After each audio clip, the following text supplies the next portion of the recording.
Bueno, ¿cómo estás? Buenas tardes, ¿cómo estás? En el contexto del módulo de intensivismo, hoy nos toca una horita charlar de hemorragia intracerebral. Así que bueno, vamos a tratar de... Hay dos cosas, la charla va a quedar acá, digamos. Ahora no podemos hablar de hematoma cerebral todo lo que quisiéramos, con lo cual vamos a discutir algunos aspectos. Después que hay la charla, si quieren la pueden mirar, la pueden ver, vale la pena pegar una repasada. El tema está escrito en el manual de SAT y en el libro de intensivismo, con lo cual no hay nada que esté oculto ni que sea interesante, más allá de la discusión que podamos tener de algún aspecto. Por supuesto, le doy a la charla una vuelta de tuerca para que no sea una clase de hematoma, sino que sea la discusión de algunos aspectos que para mí son interesantes, y desde ahí creo que les puede dar a ustedes alguna utilidad como alumnos del curso de la Sociedad Argentina de Terapia Intensiva. Así que bueno, esto vamos a hacer en la siguiente hora. De un libro muy viejo, de la década de 60, de La Plata, y lo que dice básicamente que el papel del médico se limita fundamentalmente a la adopción de medidas de orden general para mantener, en tanto sea posible, al paciente esperando la reparación espontánea. Y esta es la filosofía de trabajo con el hematoma en esa década. Creo que algo hemos cambiado, digamos. Y desde ese momento para ahora podemos decir que hemos cambiado alguna visión. Es una hoja de derivación del año 2002, ya lleva como 12, 14 años. Vean ustedes que el tratamiento es furosemida, destroza al 5% en un servicio de emergencia. Hemos cambiado el pensamiento con respecto a esta enfermedad. Se beneficia al paciente con el cuidado intensivo. Veamos un poco este tema. La primera cosa que me gustaría que sepan, que entiendan, que hay una clara correlación entre localización, volumen y mortalidad. Eso es uno de los kits de la cuestión, digamos. Vean ustedes cómo los pacientes con hematomas pequeños, pero ubicados en zonas cerebrales, se mueren bastante, y que pacientes con hematomas muy grandes, pero que son profundos, también se mueren. O sea, acá hay dos conceptos a tener en cuenta. El primero es el de volumen. Hematomas grandes matan gente. Y ojo la localización. No todos los hematomas son iguales. Esa es la verdad, digamos. Un hematoma talámico no es igual a un putamial no es igual a un cortical, un lobar, etcétera, etcétera, etcétera. Con lo cual, hay un primer elemento para distinguir. Bueno, cómo se produce un hematoma y qué cosas van a no me importa un poco esto. Sí, esto, digamos, entender que el hematoma es un proceso dinámico, y eso lo diferencia, claro, ustedes ya son de la época más nueva, con lo cual no tengo que decirlo, ¿no? Pero antes se pensaba que el hematoma era una especie de tumor y que podía ser tratado como tal. Error, y por eso nos iba como nos iba, digamos, ¿no? Este es el segundo concepto que quiero que tengan claro, que el hematoma es un proceso dinámico, es algo cambiante, es algo que va evolucionando, y que hay algunos factores que hacen que el hematoma evolucione, como son estos, digamos, ¿no? La expansión del hematoma, el edema cerebral y la injuria secundaria provocada por la expansión del hematoma y del edema cerebral. De esto charlaremos un poco más adelante. Bueno, un primer concepto que creo que ya todos tienen, pero que está bueno de todas maneras volver a marcar, digamos. No es igual crecimiento versus resagrado, digamos. Hoy lo que tenemos, o expansión, ¿no? Hoy lo que tenemos claro es que el hematoma no resangra, que el hematoma se expande. Es un primer concepto, digamos, ¿no?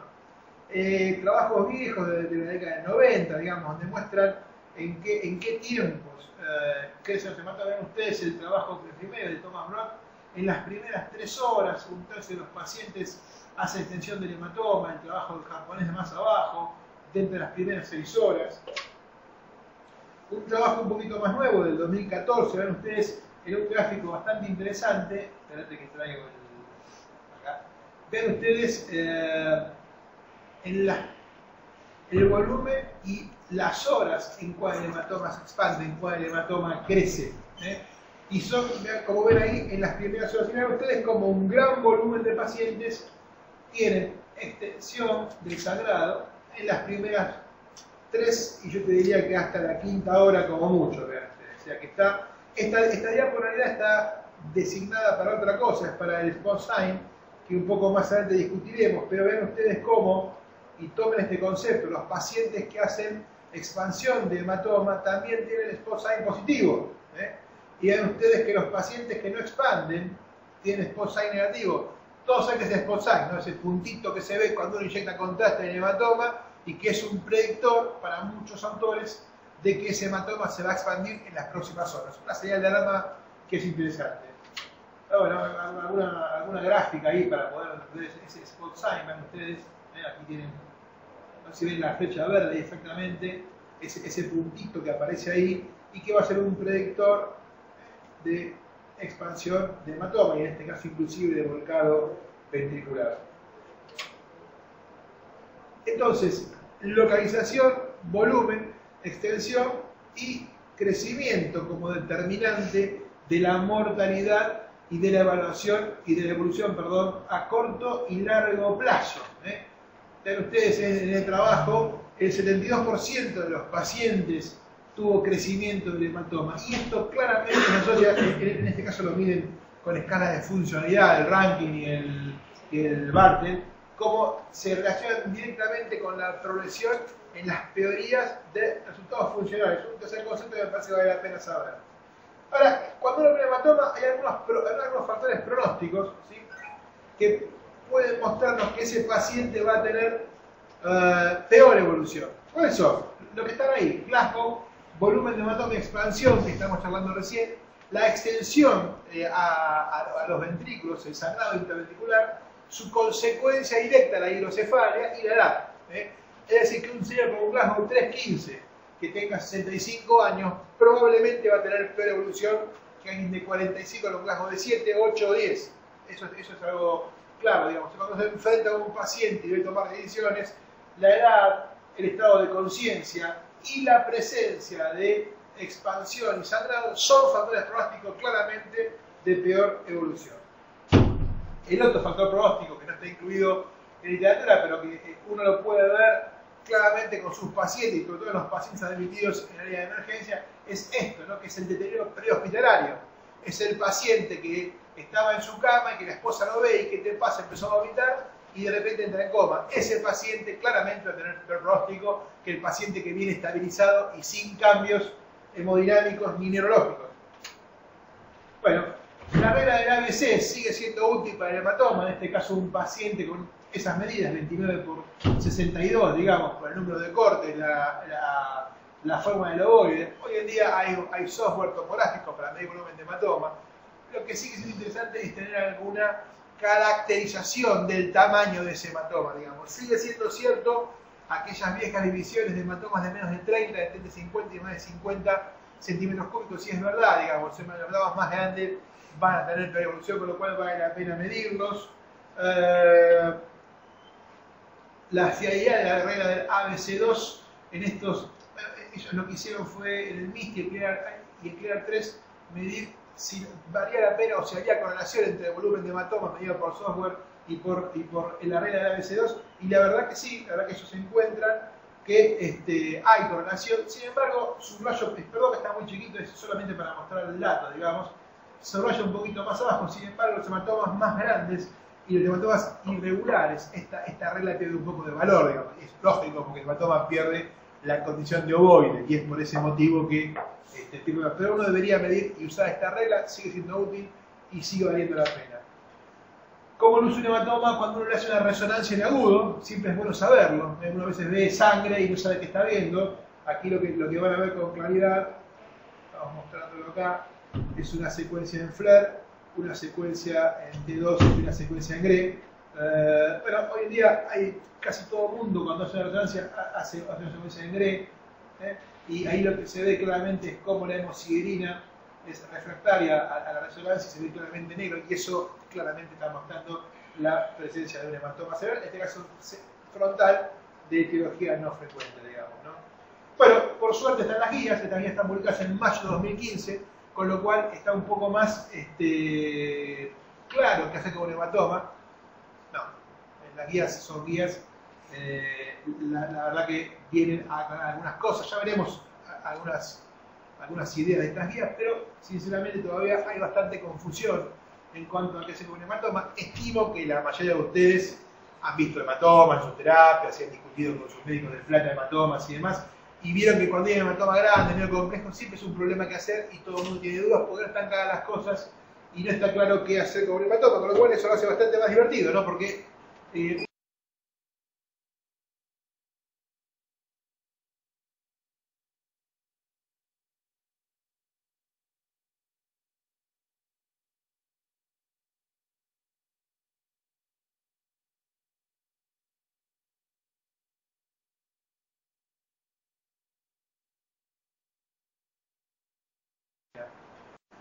¿cómo luce un hematoma cuando uno le hace una resonancia en agudo? Siempre es bueno saberlo. Uno a veces ve sangre y no sabe qué está viendo. Aquí lo que van a ver con claridad, estamos mostrándolo acá, es una secuencia en FLAIR, una secuencia en T2 y una secuencia en GRE.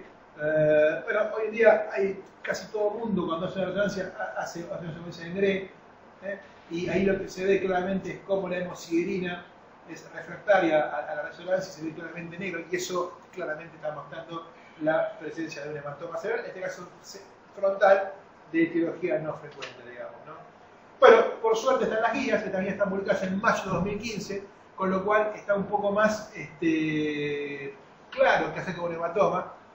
No, las guías son guías, la verdad que vienen a algunas cosas, ya veremos algunas ideas de estas guías, pero sinceramente todavía hay bastante confusión en cuanto a qué hacer con un hematoma. Estimo que la mayoría de ustedes han visto hematomas en sus terapias, se han discutido con sus médicos del plan de hematomas y demás, y vieron que cuando hay hematoma grande, medio complejo, siempre es un problema que hacer y todo el mundo tiene dudas porque no están claras las cosas y no está claro qué hacer con un hematoma, con lo cual eso lo hace bastante más divertido, ¿no? Porque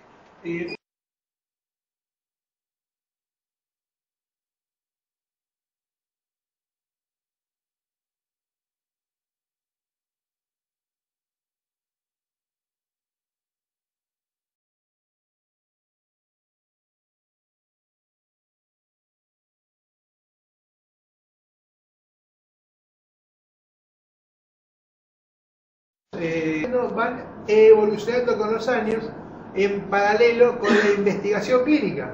Eso es lo que tiene el hematoma interesante, como todo está por verse, digamos, entonces todo necesita ser corroborado en la clínica médica. Eso es lo divertido de mirar un hematoma. Estas guías son de mayo de 2015, ahora vamos a ver alguna cosa, bueno, un paciente complejo, por eso las guías, digamos, no importa. Vean ustedes que esto es lo bueno, tenemos cada vez más evidencia en clase 1. Ahora vamos a ir desglosando, porque lo que vamos a hacer en la charla es desglosar un poco las guías para ir entendiendo algunos conceptos, ¿no? Entonces, hoy podemos decir que sí hay algunos tratamientos ofrecidos para el hematoma cerebral que son clase 1, o sea, hay evidencia buena y hay bastante consenso en que esa evidencia es adecuada para el manejo del paciente. Tomo 4 o 5 condiciones y ya las vamos a desarrollar. La primera es el tema de la leucemia. En una época esto del control estricto de la leucemia era bastante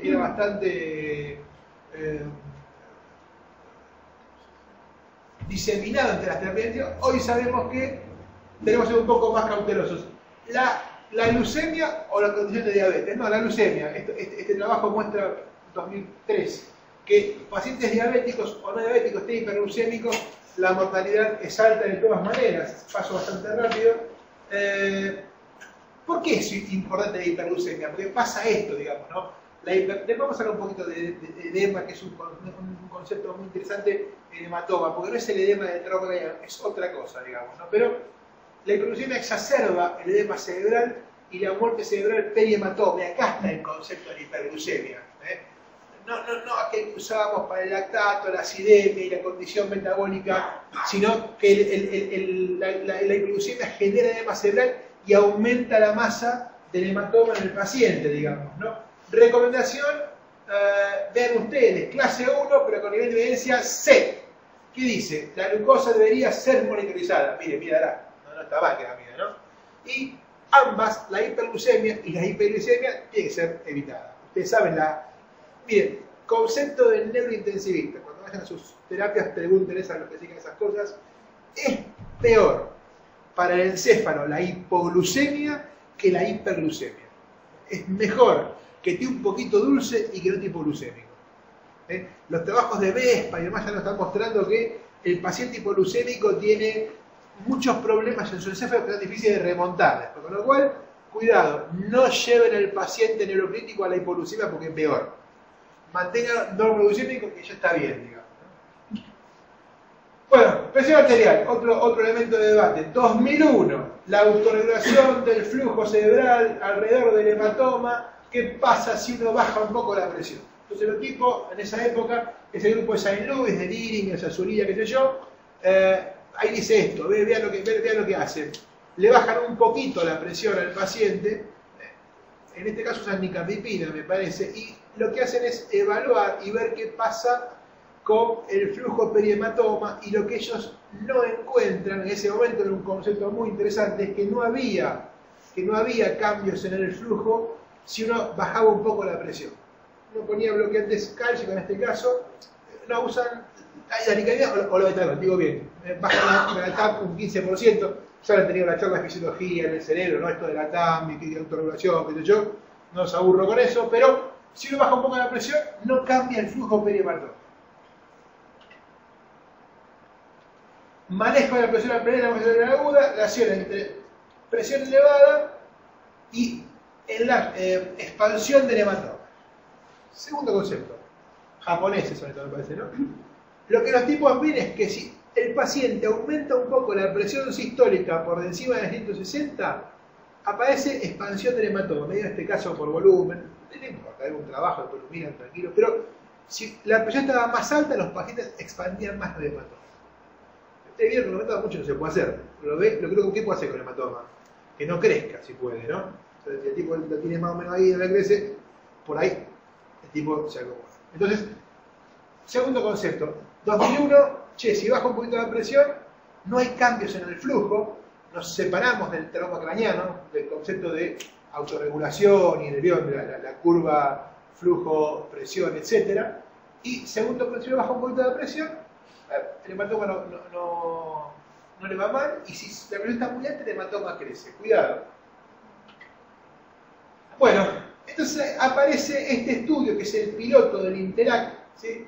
Ya se puso medio viejo, está entre 2009 me parece es este, donde ellos lo que hacen es el piloto del Interact. Ahora vamos a ver los otros Interact, ¿no? Pero es el piloto, y lo que está muy chiquito, y les pido disculpas, no es una buena idea, pero lo que encuentran como cosa interesante es que bajando la presión a los pacientes no encuentran PET significativo en términos de mortalidad o dependencia medidas por cada función, no importa, MRS, BAT, la que usted quiera, no hay problema, pero no encuentran que hay cambios, funciones o muertes si uno manipula la presión arterial en el paciente con hematoma en etapa aguda, piloto. Lo propongo todo. Es el trabajo, ¿sí? Es el primer Interact, pero lo ponemos todos juntos. Dos cosas para mostrarles, miren esto.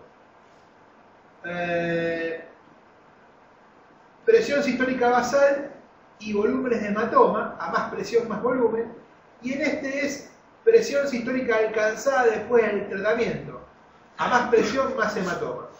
Dos detalles del Interact 1, el primero, hematomas chiquititos, 8 centímetros cúbicos. El segundo, tratamiento local, le ponían lo que tenían.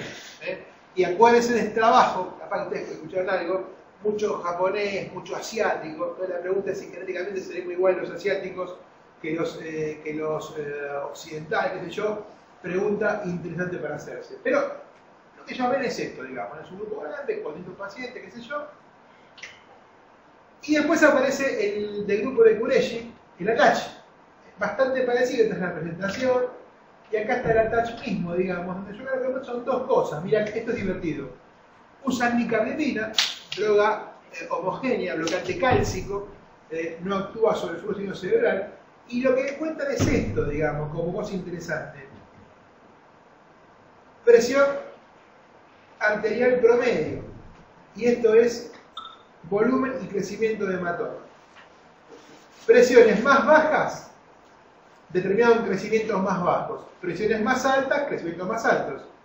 Y la otra cosa interesante, que no es significativo, pero que aparece en el trabajo, ellos lo presentan, medido en términos de ranking, pacientes con menores presiones van a tener rankings mejores. Ranking 0 a 3, ven ustedes, menores presiones, mejor es el ranking. El ranking más bajo es mejor porque todo funciona, el ranking más alto te moriste. 2010, fatal. Y este es el Interact 2, New England 2013, 2.839 pacientes. La verdad que los tipos merecen un aplauso porque juntaron mucho hematoma, digamos, ¿no? Lo pongo por dos motivos. Primero, porque para que ustedes sepan que en hematoma cerebral sí hay investigación, sí hay trabajo grande, digamos. Y segundo, para que vean que otra vez ellos van a manipular la presión arterial, la van a llevar por debajo de 140, dicen que en el término de una hora, desean. Y lo que se ve es esto, otra vez, digamos, en términos de primaria outcome, que es muerte o disabilidad mayor, no hay diferencia significativa en cuanto a esos pacientes a los que le han manipulado la presión arterial, digamos. Esto es interesante. Una crítica por ahí, que no me acuerdo si no aparece esta crítica, creo que, no, me voy a calquear por ahí, pero demuestra lo que es interesante, ¿no? No hay una clara relación entre el resultado y el tiempo de comienzo del tratamiento del hematoma. Ellos se proponen bajar rápidamente la presión arterial. Dicen, bueno, la primera hora bajamos la presión arterial. Y no logran eso, ¿eh? Logran bajar la presión en el término de bastante tiempo, de más de 6 horas, digamos. Entonces, eso es interesante, aún si uno, lo digo al revés del hallazgo del trabajo, digamos. Si uno baja la presión, aún a largo plazo, también hay beneficio en estos pacientes. Y otra vez lo muestro, hay que ser honestos en esto, digamos, ¿no? Hematoma pequeño, ¿no? Acá dice moderado, 20 mililitros, usted sabe que los hematomas de terapia son hematomas grandes, digamos, ¿no? Este hematoma otra vez pequeñito, ¿no? Y este es el ATTACH 2, este está publicado en 2016, otra vez el grupo de Kureshi, y lo muestro por eso, digamos, otra vez, ellos lo que quieren hacer en este trabajo es llevar la presión hasta 110, en ese rango, ¿ven lo que dice ahí? De 110 a 129. La verdad, lo que les pasó es que nuestro estándar actual, que es 140, no encontraron beneficios bajando más la presión.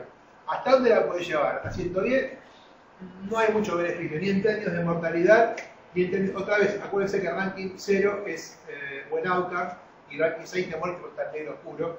Y la verdad que en términos de mortalidad o de buen outcome, es más o menos lo mismo, con lo cual tampoco tenés que llevar tan abajo, porque el hematoma en un punto expande y en un punto deja expandir y listo, digamos, ¿no?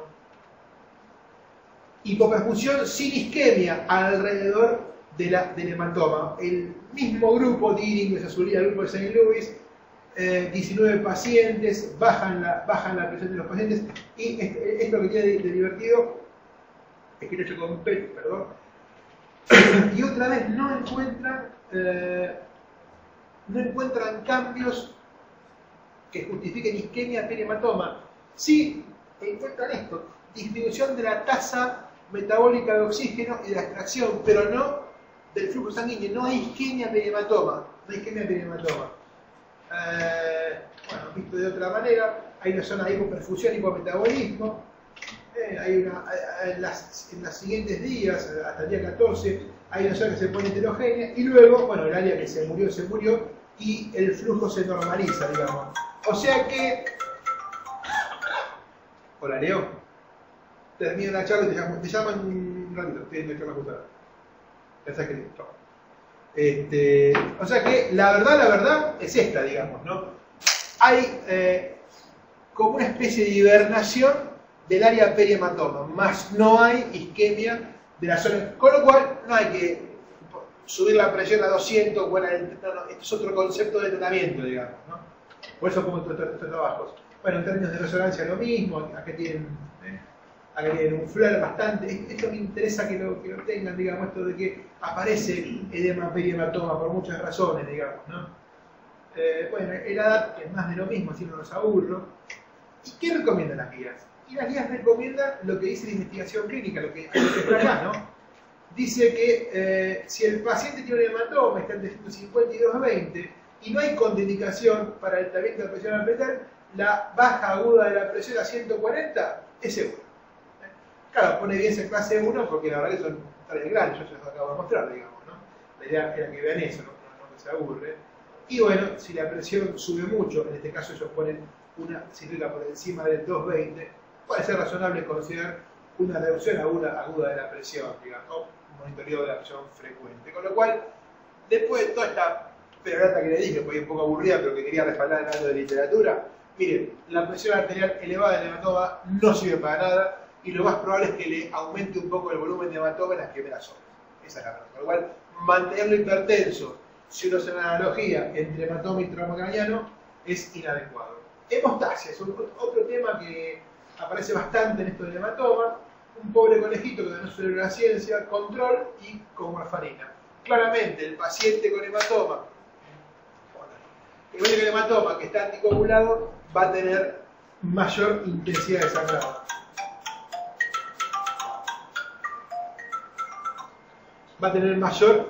sangrado. Mecanismo de formación de edema después de la hemorragia intracerebral. Efecto de la sangre extravasada. Pongo este trabajo porque es un trabajo bastante viejo, debe ser del 2004-2005. Otra vez, no hay isquemia, pero los productos de los glóbulos rojos aumentan la permeabilidad de la barrera hematoencefálica y aumenta la posibilidad de hematoma. Warfarina, hematoma y AUCAM después de la hemorragia intracerebral. No es que la warfarina tenga hematomas más grandes, pero es obvio que un tipo anticoagulado va a tener hematomas más grandes en el tiempo. Y esos van a tener mayor impacto en la mortalidad. Ya lo sabemos apenas empezamos la charla. Hematomas más grandes van a tener peor evolución. Está claro para mí. Bueno, crecimiento de hematoma en paciente anticoagulado, una fotito, esto es de la sexta hora, esto es a la hora 26. Claramente hay aumento y expansión del hematoma y también hay sangramiento ventricular porque está anticoagulado. 2003, Stefan Mayer, ultra early hemostatic, terapia ultra temprana de hemostasia en la hemorragia cerebral. Él empezó a pensar, y bueno, si no puedo operar, si no puedo hacer todo lo otro, y algo que sangre menos, entonces el tipo, en ese momento, aparece esto del factor 7 recombinante. Es una técnica que la tengo que nombrar porque si uno le hematoma tiene que ver algo de historia y esto en su momento tuvo mucha repercusión, digamos. El primer trabajo de New England en 2005 parecía bastante bueno, digamos, en términos de mortalidad, en términos de outcome. Había efectos adversos, un 7%, específicamente tromboembólicos, 7 para el grupo tratamiento versus 2 para el control. Entonces parecía en ese momento interesante la terapia esta hemostática ultra temprana con factor 7 recombinante, caro. Ahora, en 2008 me parece el segundo trabajo, el FAST, otra vez de Stefan Mayer, y lo que se ve acá, perdón por los chicos de la diapositiva, no se ve mucho ahí seguramente, es que hay gran aparición de factores tromboembólicos en el paciente dado con factor 7, y eso inclusive son las diapositivas originales del estudio FAST del laboratorio, digamos, la de que te lo venden, Y ustedes ven que acá los pacientes con placebo, prácticamente se morían menos que los pacientes que recibían dosis bastante altas de factor 7, los cursos de dosis es bastante alta, digamos, con lo cual, bueno. ¿Para todos los pacientes o sea, ¿Cómo? ¿Tenían trastorno hemorrágico? Para todos los pacientes. Porque lo que Stefan Mayer decía, si yo puedo hacer que el paciente se expanda menos, que su coagulación sea mejor en ese momento, a lo mejor disminuyo la expansión del hematoma en las primeras 6 horas y a lo mejor mejoro la mortalidad del paciente a largo plazo. Esa es la lógica de ese momento, digamos. Bueno, lamentablemente eso no ocurrió. Son las diapositivas originales del estudio, lo muestro por ese motivo, digamos. No los aburro con esto. Crecimiento de hematoma y AUCAM en neurocríticos tratados con terapia oral anticoagulante. ¿Sí? 3 grupos, estaban los que hacían plasma fresco, los que hacían concentrado y vitamina K sola. Y bueno, ¿a cuáles fue mejor? A los que hacían con todos los factores, por supuesto, ¿no es cierto? Por supuesto, porque son los pacientes que van a tener anticoagulados y que si uno revierte rápidamente la anticoagulación, ese hematoma se va a expandir más y se va a agrandar menos, ¿no es cierto? Entonces, mensaje, mire, si tiene un paciente anticoagulado, use rápidamente elementos hemostáticos porque el paciente va a estar mejor, digamos, ¿no? Este es del Lancet Neurology de 2016, otra vez, plasma fresco congelado contra complejo protrombínico. Dos cosas interesantes que les muestro rápidamente, INR menor a 1,2, con plasma fresco congelado 9%, y con concentrado de factores 67%, con una P significativa. Muerte a los 90 días, 35% para plasma congelado y 19% para protrombínicos. Con lo cual, y este último dato que me interesa que vean, 28%, 28 mililitros promedio de hematoma, de expansión de hematoma para plasma fresco contra 20% para concentrado de factores. Con lo cual, muchachos, el concepto es, si usted tiene un paciente anticoagulado, usted sí debe actuar rápidamente sobre la coagulación porque ese hematoma se va a expandir más, puede tener más sangrado. ¿Y con qué lo va a tener que revertir? Bueno, tiene que usar lo que más rápido sea y más efectivo sea, en este caso el concentrado protrombínico, que es bastante más rápido que el plasma fresco congelado. Eso es, es un concepto que me gustaría que ustedes se lleven y que les quede claro, sobre todo a los que hacen recepción de pacientes en emergencia o las primeras horas de una terapia intensiva. Usted tiene que revertir la anticoagulación de su paciente. Hoy en día está de moda estos nuevos anticoagulantes orales, en este caso un trabajo que mira el rivaroxaban, 585 pacientes con hemorragia, el 1%, ¿sí?, con rivaroxaban contra 10% con warfarina. Parece rivaroxaban, tal cual dice el laboratorio, bastante más seguro que la warfarina en cuanto a la producción de hematoma. Digo esto porque los que venden rivaroxaban y estas drogas dicen estas cosas y tenemos que empezar a pensar en términos, nosotros que hacemos cuidados intensivos, en términos de hematoma, qué pasa con estos nuevos anticoagulantes, parecería ser un poquito más seguro. ¿Cómo seguir un paciente con hematoma? Bueno, muy parecido al trauma. Si uno pudiera empezar a usar tromboelastografía, podría entender mejor cómo está la hemostasia del paciente y actuar sobre el factor que está mal en ese momento, que hay un trabajo, bueno, acá como luce la tromboelastografía.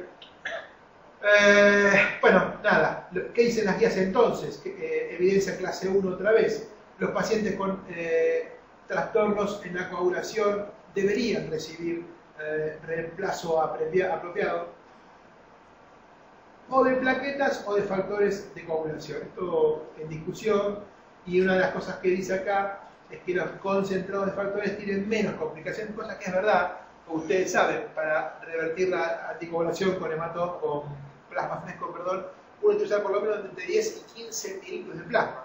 Entonces se imagina un viejito de 75, 80 años, con un DI medio malo, qué sé yo, le pasás de golpe 500 mililitros de plasma fresco y 20 kilos, ver cómo te lo aguanta, digamos, ¿no? En ese sentido, el concentrado es más caro, pero la verdad es que tiene un poco más de beneficio. Bueno, lo más lo dijimos. En cuanto a la transfusión de plaquetas, por eso lo decía, este estudio Patch, que está publicado este año en Lancet, y que la verdad que no muestra que pasarle plaquetas al paciente sea mejor, digamos, ni en términos de funcionalidad, pero esto es interesante.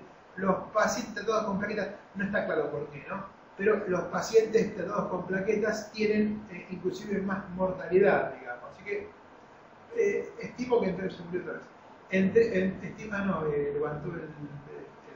la página web. Estimo que en términos de fenómenos tromboembólicos asociados, me parece, pero bueno, nada, no sé si va para ese lado. Guías de revisión de trombóticos, publicada una en Critical Care, muy extensa, muy buena, la segunda en Medical Care Medicine este año. Estuvo en FLENI este año, como es, Alejandro Rammstein, hablando un poco de estas cosas, así que esta guía es muy buena, es receta de cocina. Si vos tomás tal cosa, te revierte con esta otra cosa, con lo cual les recomiendo a ustedes que tienen mucha potencial para bajar los artículos, que son siempre honestos y siempre legales, bajen estas guías, porque la verdad que vale la pena tenerla bajo el brazo, porque hoy hay muchos pacientes anticoagulados. O sea, ¿por qué me detengo? Porque son médicos de terapia intensiva, y los pacientes de terapia intensiva y unidad coronaria están anticoagulados, muchos, y muchos van a ser hematomas, y tenemos que saber cómo tratarlos. Por eso me detengo en este punto, no es para aburrirlos, porque me parece que vale la pena llevar el concepto. La hipertermia, otro dato interesante. ¿Cómo? Si estaba recibiendo aspirina con el tema de las plaquetas, Sí. ¿se le pasa o no se le pasa? No, lo que te decía, viste que uno piensa, esto inclusive hay un montón de trabajos, ¿sí? Sobre todo en Clopidogrel, viste, hay muchas cosas publicadas. No es beneficioso usar plaquetas en el paciente que usa antiplaquetarios. Solamente, dicen las guías, yo no las puse porque ya se aburre, porque acá hace una hora y va a estar 3 horas con esto, pero dicen las guías si uno va a hacer un procedimiento. Estas guías que les mostré recién dicen, mire, usted luego va a operar al paciente, ahí le pasa plaqueta, si no, no. Si no hay que revertir la acción de la antiplaquetaria y demás. Y la verdad que si uno fuera, no sé, aquí hay alguno que esté trabajando en esos lugares donde tiene hemostasia bonita, qué sé yo, que me está más acostumbrado a estas cosas, pero uno podría medir actividad antiplaquetaria, si quisiera, ¿no es cierto? Los trabajos no dicen, y esa es la verdad, que medir antiplaquetaria sea igual a conocer cómo está el paciente con sus plaquetas. Ustedes saben que es así eso, ¿eh? Pero si no se pudiera medir, tendría una justificación mejor para usar plaquetes en el paciente con hematoma en agudo, por lo menos, digamos. Pero hoy por hoy, mi consejo, me parece que es el más costo efectivo, es, miren, si usaba aspirina, usted no tiene que revertir la antiagregación con plancos. Hoy, en las guías, lo que tenemos ahora, capaz que vengo, para que inviten, y digo otra cosa, digamos, ¿no? Pero, hoy por hoy, no recomendamos el uso de antiplaquetarios, de plaquetas, digamos, como prevención, y sí, si el paciente va a hacer algún procedimiento, por ejemplo, la cirugía para el hematoma, ahí sí, las guías dicen que uno podría ponerle un cuestado de plaquetas, digamos. ¿La fiebre provoca algún problema de hematoma? Y sí, claro, y porque edema. La fiebre provoca edema. Este es un trabajo que mide temperatura, no mide fiebre, pero lo que muestra es que pacientes con temperaturas más elevadas presentaron peor pronóstico. ¿Qué dicen las guías con respecto al manejo de la temperatura? Bueno, el tratamiento de la fiebre podría ser razonable. Pongo el tema porque no quiero extenderme demasiado, pero sepan ustedes que uno podría usar hipotermia en un paciente con hematoma, por ejemplo. Es una idea que podía ser, que de hecho arriba hay algo dice, digamos, ¿no? Esto de enfriar. En hematoma no hay mucha cosa escrita de hipotermia y la verdad que hoy por hoy nadie está proponiendo el asunto para hematoma. Pero sí es verdad que uno, si el paciente tiene fiebre o aumenta la temperatura, uno debería bajar un poco porque esto va a producirle más edema y más problemas al paciente. Estamos llegando a donde queremos. ¿Qué pasa con las convulsiones? Bueno, claro, también. ¿Hay convulsiones en hematoma? Sí, claro. Un trabajo del 2003. Creo que, ahí está, Vespa, clase, todos esos muchachos. ¿Cómo uno descubre que hay convulsiones? O las encuentra, o el paciente convulsiva, o hace un monitoreo continuo. Cada vez hay más gente que piensa que hay que hacerlo, digamos. En este caso se encontraron el 21%, 1 de cada 5 de las hemorragias subcorticales encontraron que tenían convulsiones. Y ven ustedes un poquito más abajo, convulsión, desvío en línea media. ¿Por qué? Por crecimiento del hematoma, por edema, no por sangrado, ¿Qué dicen las guías con respecto a la profilaxis anticonvulsiva del hematoma? La convulsión clínica debería ser tratada con drogas anticonvulsivantes. Evidencia clase 1, nivel A. Esto no ha cambiado. Pero me voy más para abajo y dice que la profilaxis anticonvulsiva no está recomendada. ¿Vieron que se dice, bueno, ¿le pongo o no le pongo? ¿Qué hago? Y mi consejo de cocinero es, si usted tiene un hematoma, mire, si convulsiva, lo trata. Me parece que eso es lo más adecuado. Si tiene continuo, le pone continuo. Y si no tiene continuo, hágale algún electro cada tanto que vale la pena, por ahí encuentra algo interesante y lo puede tratar con su neurofisiólogo. Revisión de la utilidad de anticonvulsivantes profilácticos en cuidados críticos con el paciente con hemorragia intracerebral. Stroke de este octubre. Guías americanas, guías europeas, las americanas acabamos de charlar recién. Deberíamos tratarlo, está indicado probablemente el continuo. Los europeos son un poquito más, un poco más críticos del asunto. Hay evidencia insuficiente en estudios randomizados para hacer una recomendación fuerte en uno u otro sentido. Y otra vez lo mismo, discúlpenme, a esto quiero llegar, las convulsiones no son buenas, incrementan el edema, la tasa metabólica y el desvío de línea media, y están independientemente asociadas con un peor outcome. Entonces, atención, hay que mirar si nuestro paciente con hematoma está convulsivando, porque eso puede pasar si el hombre está en coma y no se despierta. Entonces recuerden esto, ¿por qué no se despierta? ¿Qué le está pasando? Si yo ya pagué la sedación, ¿por qué está la mirada desviada? ¿Y por qué me cambia la pupila? Puede estar con conclusiones no clínicas. Cuidado con esto, piénsenlo, el hematoma sucede, 1 de cada 5, habíamos visto antes en una de esas diapos, digamos, ¿no? Cuidados intensivos, obvio, por supuesto, ¿no?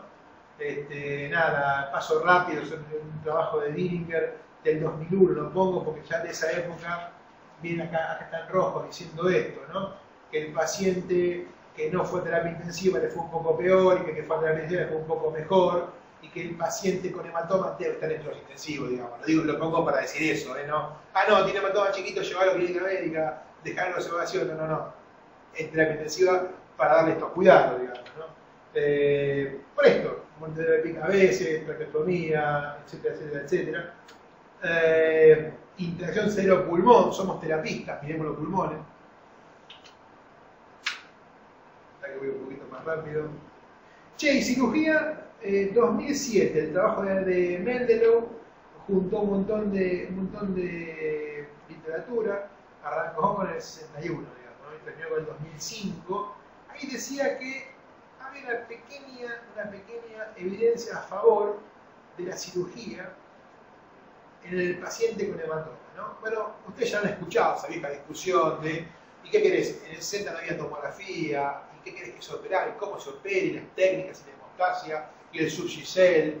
¿Y los sustitutos de dura? Bueno, los técnicos, digamos, inclusive, ¿no? Pero bueno, al principio se decía esto. Bueno, entonces yo me acuerdo en esa época, sale el Stitch Trial, estábamos todos esperando que el Stitch nos diga qué hacer con ese hematoma que operábamos. Yo me acuerdo siempre porque ahí operamos varios hematomas cuando estábamos hace mucho tiempo ya, y los tipos, vos decías la tomografía, pre-op y post-op, y es lo mismo, che, vos decías, pero ¿quién operé? Y se enojaba todo el mundo, y qué pasaba, y se moría. Bueno, el Stitch tiene una cosa interesante, ¿no? Que muestra que la verdad que operar al paciente no le da un beneficio, o sea, sacarle sangre no lo beneficia, Pero lo otro es que es un trabajo que metodológicamente tiene algunos problemas, porque hay cruce de pacientes de una cosa con otra, el neurocirujano elegía a quién operar, si lo miraba así, lo veía feo, decía, bueno, te opero y hago así. Entonces, alguna discusión metodológica de estos muchachos pesados, quiero decir, yo de acá, viste, vos que te das para discutir, me lo voy de acá. Pero digo, discutible, de todas maneras. Un hijito del Stitch es el Stitch 2, que mostró que en los pacientes con hematoma lobar, la cirugía temprana es mejor, porque los hematomas lobares tienen grandes masas corticales, que operados a los pacientes les dan bastantes beneficios. Eso sí lo mostró el Stitch 2. No a los hematomas, pero a los hematomas lobares no les fue peor, digamos, ¿no? Una locura, 2012-2013, cirugía descompresiva, y si en vez de sacar la sangre dentro del cerebro, para afuera, sacamos un poquito de hueso y dejamos que se expanda el cerebro. Bueno, una buena idea. Vean ustedes, acuérdense, el negro se muere. Tratados y controles. Tratado un poquito menos de mortalidad, pero vean ustedes acá el problemita es este, ¿no? Que son los cuidados funcionales intermedios, ¿eh? El que mira la plantita de abajo, el que lo llama si no viene, todos esos, bueno, y son más, digamos, ¿no? Entonces, bueno, pero también hay algunos más que les fue bien también, ¿no? Ustedes los cero también hay algunos más hay, ¿no? Así que bueno, es un approach. Ahora, no lo puse para aburrirlo, pero se publicó estos días con endoscopía. Endoscopio, el grupo de Vespa. Sacan un poquito de sangre, interesante. Por ahí, ayuda un poco. Bueno, el tratamiento quirúrgico, lo dicho, digamos, no lo agrego mucho más. Y este tema es un apartado de la cirugía que es la hemorragia ventricular, que es un gran problema. Los pacientes parece hidrocefalia, le va peor, tienen peor evolución, sangran así como un chancho que no sabe qué hacer. ¿Es significativo la hemorragia ventricular? Y bueno, sí. ¿Se acuerdan del Interact 2? 2.620 pacientes. El 28% de esos pacientes, no sé si no hay vallas de selección, ¿no? Pero tuvieron hemorragia intraventricular. Y la muerte o disabilidad ocurrió en un 66% de quienes tuvieron hemorragia intraventricular versus un 49% de los que no tuvieron. ¿Se acuerdan lo que vimos al principio, que la hemorragia era un factor pronóstico? Pero lo sigue siendo, ustedes lo siguen mostrando. Entonces, hay una aproximación terapéutica, que es esto de la fibriolisis por hemorragia intraventricular, digamos, ¿no? Es una revisión, dice que el testo fibriolítico reduce la mortalidad un poco, mejora los funcionales, disminuye el tiempo que tiene el tipo con vendaje ventricular, infecciones, ventriculitis, etc., y no incrementa el riesgo de hemorragia. El grupo Alexandrov, Lucas Elikovich, es un cordobés. Un paciente con hemorragia intraventricular, de lo que ustedes vean en sus terapias seguramente, que está todo el mundo luchando con la sube, baja la bolsita, sangra, no sangra, miramos la hemostasia, tomó la fiamma, ácido cefálico, hizo la pupila, un problema serio de trabajo, digamos. ¿Qué dicen las guías? Aunque la administración de RTPA en hemorragia intraventricular parece tener largamente baja complicación, la eficacia y la seguridad es incierta. Esa es la verdad, digamos. Todavía tenemos que ver qué pasa. Hay dos o tres trials terminados y algunos ya publicados, qué sé yo, todavía nada interesante. Bueno, tratamiento médico, digamos, ¿no? ¿Por qué tratar al paciente? ¿Por qué darle...? Bueno, ¿por qué tratamiento médico? Bueno, porque por este motivo, digamos, ¿no? Porque el paciente en los primeros 2 días hay incremento del hematoma, ya dijimos, ¿no? Mejorar la hemostasia, tratar de que el paciente sangre un poco menos, predecir, spot sign, ver qué hacemos con eso. Pero en los siguientes días, como dice ahí, del segundo día de la semana, aparece edema, aparece esa zona perihematoma que incrementa. Es un trabajo que quiero muchísimo, en 2002, de Joseph Broderick. El tipo lo que hace es muy sencillo, agarra, este es el genio, uno es famoso y el otro todo famoso. El tipo lo que hace es medir los hematomas. Entonces dice, a ver, los mido, todos los hematomas, ¿no? Y mide el hematoma más el edema perihematoma. Entonces dice, a ver, y los tira ahí arriba a la vez y dice, a ver, ¿a quién le va peor? Ah, mira, al que tiene hematoma más que el que tiene edema perihematoma, tiene más mortalidad. Y lo escribe. Mira vos, entonces el paciente con hematoma más edema perihematoma va a tener más mortalidad. Señor, entonces disminuye un poco el edema perihematoma, porque la idea es esa, justamente, ¿no? Entonces, acá tenemos un paciente nuestro, lo mostramos, mirá vos, el hematoma el tipo le mide 16 por 41, pero mirá cuando lo medís con el edema perihematoma, 49 por 30.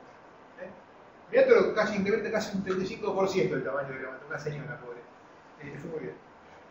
Entonces, mecanismo y terapia del edema cerebral después de la hemorragia intracerebral. Muchachos, esta es la novedad del manejo del hematoma, el edema perihematoma. Hablamos de esto, investigamos esto. Esto tenemos que mirar. Si alguno se va a dedicar a hacer estas cosas, miren esto. Miren, tenemos que tratar de revertir algunos de estos circuitos inflamatorios y de activación microglial. Vean ustedes la trombina, la cascada que activa, vean ustedes el TNF-alfa, otras citoquinas, inflamación, incremento del tamaño de las células y disrupción de la barrera encefálica. Los dos elementos que van a formar finalmente edema cerebral. ¿Hay algún tratamiento? Sí, claro. Como decíamos antes, en la antigüedad pensábamos en terapia de remoción temprana del hematoma. Sacábamos el hematoma, entonces no se iba a producir la cascada de inflamación. El Stitch mostró que esto, más o menos, digamos, ¿no? A veces si el hematoma es muy grande, sí, claro, tenemos que sacar el hematoma para reducir la tensión. Pero ¿dónde tenemos que trabajar? Acá, ¿no? Acá. En disminuir la presión hidrostática, en inhibir la activación de la trombina. ¿Sabes? Esa que mostré del japonés que mostraba que los lisados de células rojas producían más edema cerebral. Inhibir la inflamación y otra vez la lisis de células rojas. Ahí anda la cosa. Esto para mí son los próximos 5 años. Ahí anda la cosa. Entonces, más fácil. Presión arterial, tratándose en la hemostasia, ¿qué pasa con eso? Incrementa el volumen de hematoma, ¿no? De un hematoma más pequeñito al hematoma más grande. Ahora, la hiperglucemia, las convulsiones, la hipertermia van a provocar el incremento del edema perihematoma, que en el fondo va a hacerle que dé el volumen final a nuestro paciente con hematoma que se deteriora. La trombina es el puente. Pues la trombina lo que hace es provocar inflamación, incremento de la barrera hematoencefálica y edema, en este caso, de origen vasogénico. Tratamiento médico sí, tratamiento quirúrgico, dudas. Un algoritmo posible, digamos, de manejo, complejo. Este me gusta porque frente a un paciente con hematoma que se deteriora, ¿qué hago? Y siempre repito tomografía, porque la única manera, la mejor imagen para ver es la tomografía. Es muy sensible para ver sangre en etapa aguda. Hay que hacer, si uno piensa sangrado, haga tomografía, no pierda tiempo en otra cosa. Si hace la tomografía y puede, y le da riesgo al paciente, hágale un bolo de contraste, porque ahí va a ver esto del spot sign y va a poder ver si es un signo temprano de posibilidad de sangrado a largo plazo. ¿Qué puede pasar? Que tenga incremento del efecto de masa. Entonces, ¿qué puede pasar? Que tenga edema o que tenga un hematoma tensión. Si el hematoma es muy grande, se junta con el cirujano y le dice, mira, leí el Stitch 2, me parece que a este paciente podemos sacar un poco de hematoma, y si lo que tiene es incremento del edema, bueno, alguna clase de terapia del edema, acá el autor pone osmoterapia, pero puede ser cualquier cosa que funcione para disminuir esa zona de hematoma, de hipodensidad perihematoma, que ustedes ya saben que no es isquemia, que ustedes saben que es una zona de hipoflujo metabólico, con caída de extracción de oxígeno, es cerebro hibernado, recuerden eso. Y casi por último, digamos, hay una escala que la muestro porque se usa ahora bastante, que es el ICH score, digamos, es una escala de tipificación de hematoma. Vean ustedes, el ICH score, ¿qué incluye? Ya lo vimos en la charla. Incluye el Glasgow, incluye el volumen de hematoma, incluye la apertura del ventrículo y ahora en este caso es interesante, la hemorragia intratemporal y la edad.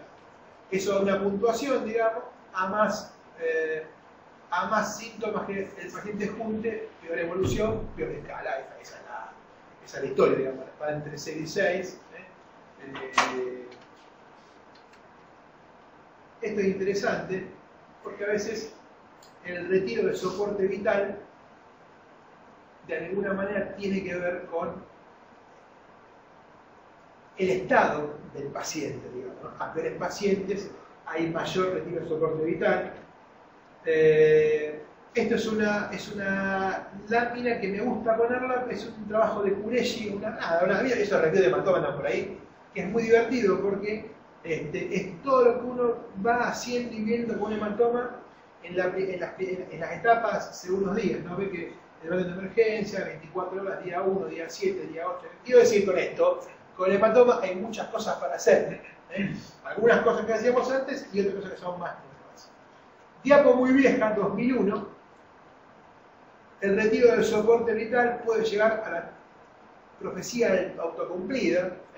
Vos te vas a morir y te vas a morir y puedes llevar el soporte vital, digamos, ¿no?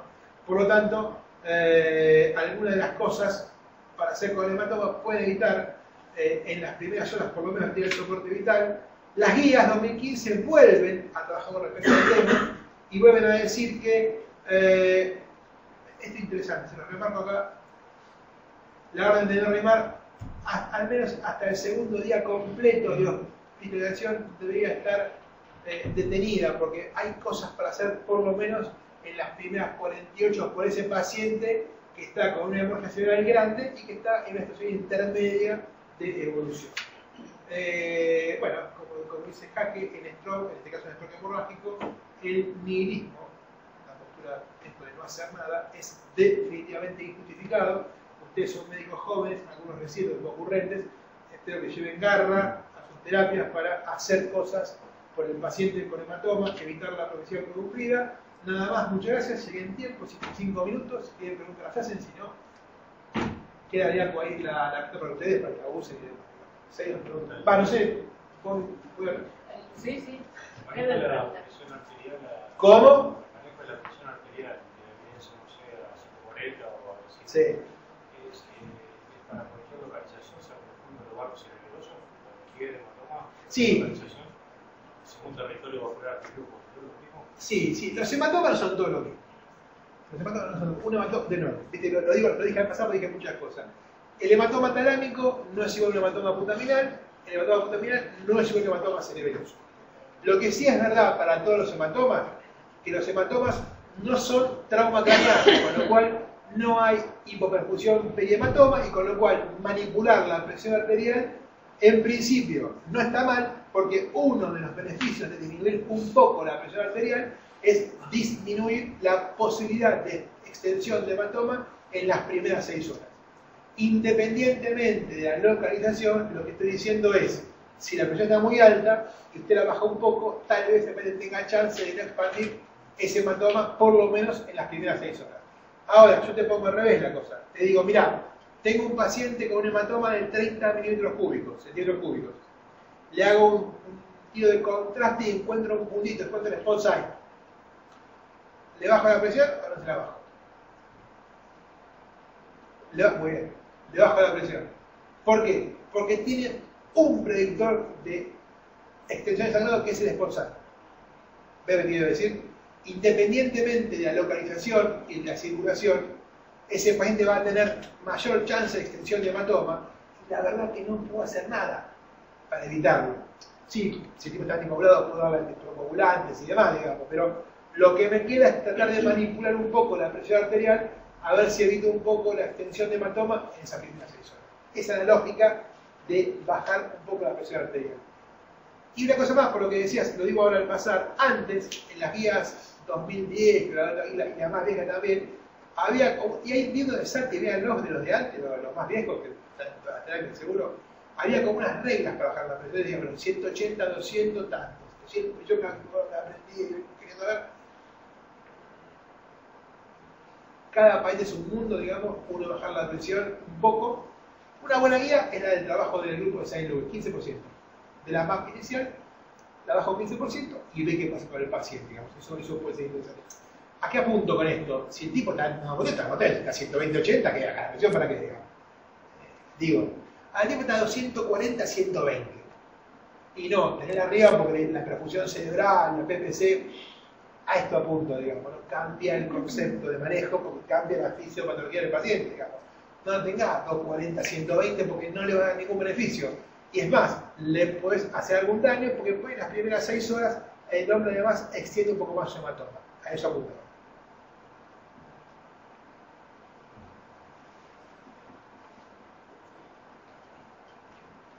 ¿Se hace RTTA? ¿Cómo? ¿Se hace RTTA? No, nunca usé. Tuve pacientes con agenda ventricular y la verdad que tuve 3 pacientes, uno de ellos es el de la foto y medio mío. Por eso me fui a leer, miré y demás y no lo usé. ¿En qué momento se recomienda? En las primeras horas, por supuesto. Una dosis cada 8 horas, cerrás el catéter durante 48 horas. Ahí está el protocolo que está en lo puedes hacer. Pero lo que pasa es que hay esto, digamos, ¿no?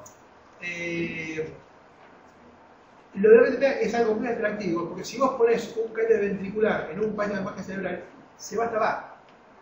Ese es el problema, digamos. Entonces se tapa sinusefal, entonces tenés que cambiar el catéter, tenés un agujero nuevo. O, peor que eso, la jeringa con fisio, para destaparlo, y lo llevaste a la ventriculitis en 20 minutos, digamos. Digo, por esto es interesante, si tuviéramos una terapéutica útil, que el RTTA puede serlo, porque esa revisión es interesante en el electro, ahí dice cosas interesantes, digamos. Y uno pudiera hacer esa dosis de RTTA cada 8 horas, durante 48 horas, y asegura que remueve el coágulo y que deja más fluido el catéter, la verdad que la opción es muy interesante. A mí me parece que hay que darle un poco de bola, hay que mirarlo bien de cerca, ¿no? Y cuando haya gente que lo haga en volúmenes mayores, me parece que hay que mirarlo.